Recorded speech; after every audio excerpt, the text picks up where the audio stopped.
வணக்கம், இது உங்கள் சிவி ஜோன். எல்லாருமே எப்படி இருக்கீங்க? இப்போ பார்த்தீங்கன்னா ஒரு ஸ்பெஷல் டாஸ்க் சௌந்தர்யாவுக்கு வந்துச்சு, நியூஸ் ரீடிங்.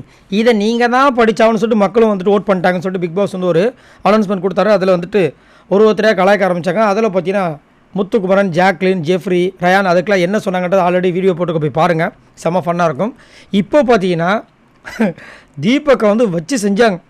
ஏன்னா நேற்று வந்துட்டு ப்ரொமோஷன் டாஸ்க்கில் நம்ம எல்லாருக்குமே காண்டாயிடுச்சு, அவங்களுக்கு செம்ம காண்டாயிடுச்சு.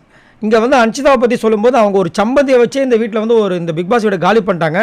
ஆனால் அந்த சம்பந்தியில் இருக்கிற காரம் தான் நல்லா இருக்குன்னு இந்த தீபக் வந்துட்டு அந்த டாஸ்க்குக்கு வந்துட்டு மிக்சியை கொடுத்து அவங்கள வந்து கௌரவப்படுத்துன்னு ரொம்ப கேவலமாக அந்த மாதிரி கலாச்சி விட்டாங்க. செம்ம காமெடியாக இருந்துச்சு. அதுக்கப்புறம் தீபக் என்ன சொன்னாங்கன்னா, எல்லா வாரமும் தன்னை ஒரு கேப்டனாகவே நினச்சிட்டு இருக்காரு, அவர் சொல்கிறதா நடக்கும்னு நினைக்கிற மாதிரி பண்ணிகிட்டு இருக்காரு, அந்த மாதிரி கலாச்சி விட்டாங்க. அருணுக்கு தான் செம, அதாவது பல கதைகள் இருக்கும் ஒரு வீட்லேயும். நல்லவங்க கெட்டவங்களாக மாறுவாங்க, கெட்டவங்க நல்லவங்களாக மாறுவாங்க.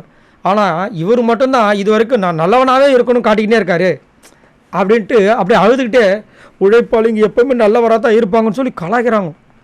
அருண் அப்படியே பார்க்குறாரு, நம்ம இந்த உழைப்பாளி லேபர் டீமில் பண்ணுமே, அதை வச்சு தான் இந்த பொண்ணு பண்ணுதுன்ட்டு. சிரிக்கவும் முடியாமல், ரசிக்கவும் முடியாமல், கோவப்படவும் முடியல. ஏன்னா அது ஒரு டாஸ்க்கு, கோவப்பட்டால் நம்மளை வந்து திரும்ப வந்து டென்ஷன் ஆகிறேன்னு சொல்லி நம்மளுக்கே வந்து ஏதாவது கலாய்ச்சி விட்றாங்கன்னு சொல்லிட்டு அப்படியே பார்த்துட்ருக்காப்புல. ஆனால் செம்ம கலாய். அதுக்கப்புறம் பார்த்தீங்கன்னா சூப்பராக வந்துட்டு இந்த சத்யாவை கலாச்சாங்க.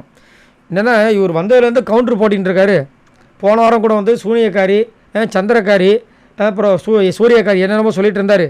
இவரை வந்துட்டு எப்படியா இந்த பிக் பாஸ் விட்டு அமுச்சு விட்ருங்க, இல்லைனா அவரே வந்துட்டு அனுப்பலைன்னா எங்களெல்லாம் வச்சு திரும்பவும் செஞ்சிருவார், அவரே கதறி கேட்குறாரு அப்படின்ற மாதிரி. அதான் என்னென்னமோ வளர்னாங்க, அது அவங்களுக்கு புரியல. ஆனால் அவங்க சொல்ல வந்ததுலேருந்து என்ன தெரிஞ்சுன்னா, சத்யா ஓவராக டார்ச்சர் பண்ணுறாரு, தயவு செஞ்சு அவர் வெளியே அனுப்பிடுங்க. இதை தான் அவங்க கொஞ்சம் மாற்றி சொல்லிட்டு இருந்தாங்க. அதேமாதிரி அன்ஷிதாவோட சம்மந்தி கேவலமாக இருந்துச்சு. ஆனால் அதுக்கு போய் தீபக் நீங்கள் வந்துட்டு ஜட்ஜ்மெண்ட் பண்ணி அவங்கள போய் இது பண்ணிங்களே, உங்களுக்குலாம் ஒரு மாதிரி இல்லை அப்படின்ற மாதிரி கேட்டாமல் வச்சு. அதேமாதிரி ரஞ்சித் சாரே அதே மாதிரி சொன்னாங்க, பாச வேஷம் போட்டுட்ருக்காரு.